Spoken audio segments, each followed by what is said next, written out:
अम्मी आपको तो बुखार है।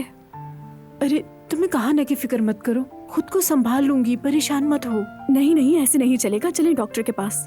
तुम पागल हो गई हो बेटा, इन हालात में हम डॉक्टर के पास कैसे जा सकते हैं? वो हमें हर जगह ढूंढ रहा होगा। क्या तुम चाहती हो कि हम अपनी और उस बच्चे की जिंदगी खतरे में डालें? बिल्कुल नहीं। देखो देखो, मुझे कुछ नहीं हुआ, ठीक हूँ मैं। और मेरे उठने का क्या फायदा, क्योंकि मैं जानती हूँ कि मुझे कोई काम तो करने दोगी नहीं तुम।